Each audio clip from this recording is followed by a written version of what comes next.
Well, we have some good news today. Zydus Cadila has received emergency use approval from the Drugs Controller General of India, or the DGCI, for the use of Virafin pegylated interferon alpha 2B, or Pegifin, in treating moderate COVID-19 infections in adults. What does this mean? Let's go across to Dr. Sharvil Patel. He's the Managing Director of Cadila Healthcare Limited.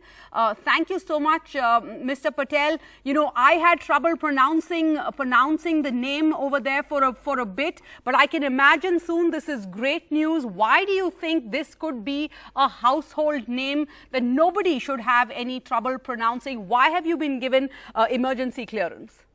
How could this help us?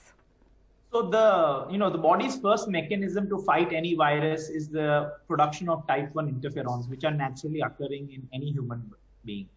Now, these type 1 interferons are the ones which have antiviral effect, and that they help to reduce the virus replication. At the same time, induces the body's own mechanism to remove the virus from the body. Now, also what is clinically been proven now in many studies is that in the SARS-CoV-2 patients, they have seen that there is a mutation in the interferon type 1, or they've seen autoantibodies to this interferon type 1.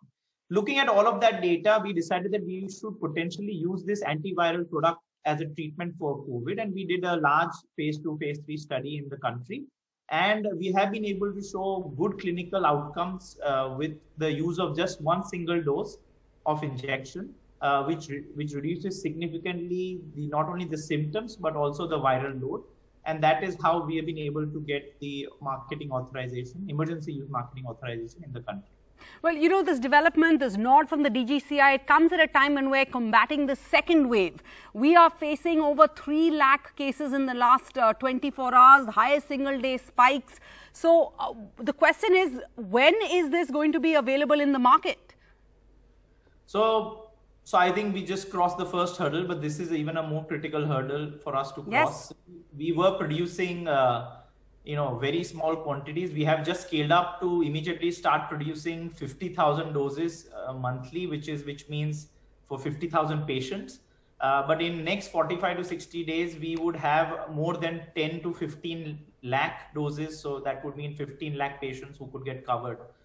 So we are rapidly working on this scale up, but it's a biological product. It takes time to do it, and we have to import things from Europe and everywhere. So we are on task, and our effort has to be that we get this production up as soon as possible.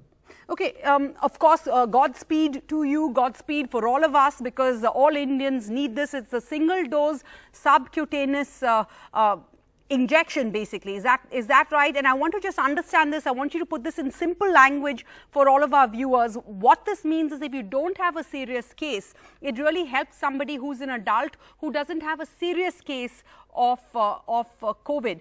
But the importance or the significance of that is that right now our hospitals are completely overburdened. Anybody who's got COVID doesn't want to take a chance, and they're rushing to admit themselves, and that is could be denying somebody who is a serious patient, who has a serious case of COVID, from much needed treatment. Is that why this really could be a game changer? So this definitely has that potential. From the phase 3 study that we conducted, it did 4 important things. It reduced the symptoms significantly in less number of days. In how many days? How many less number of days? So we showed virus negative, so RT-PCR negative at day 7. So in 7 days, we could eliminate the virus, and 91% of the patients who were administered it were RT-PCR negative by day 7.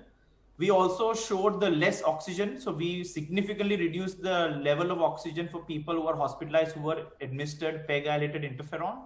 We also reduced the issues related to something that the WHO calls the 7-point ordinal scale. We reduced it by 2 by day 8. So this definitely means that using this antiviral treatment at the appropriate time can reduce hospitalization and hospitalization time, reduce the level of need of oxygen, because this inactivates the virus. It is fighting against the virus and eliminating it like any of the other antivirals.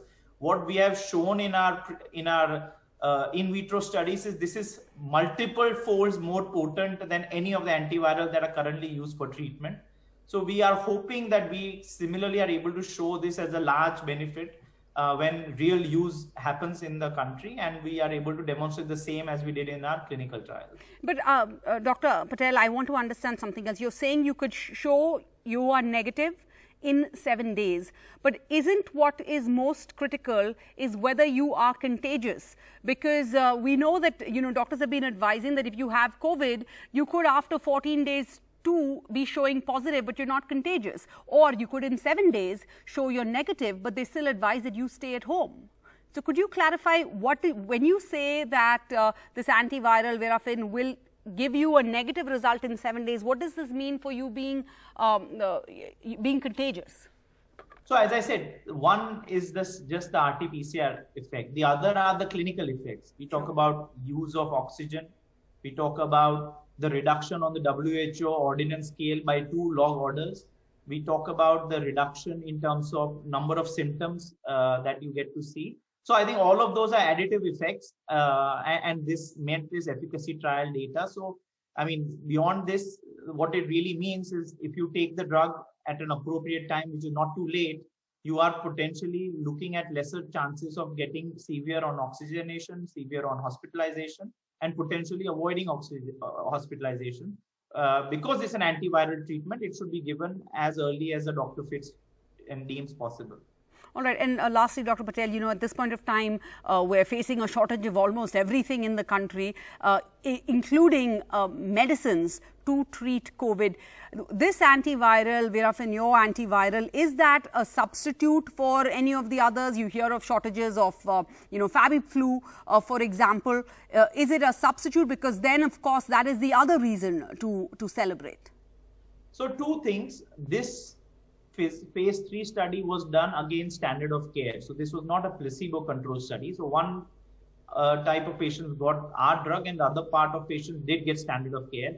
Standard of care varies from being as severe as remdesivir to being only steroids to being some of the other products. So we have tested our product against all of the standard of care with the use of remdesivir in conjunction with pegylated interferon and against, so one arm with remdesivir, one arm against with pegaifin. Both have shown very significant data. So I think we have shown multitude of data in subgroup analysis to show that it can be used in conjunction and also without it as well.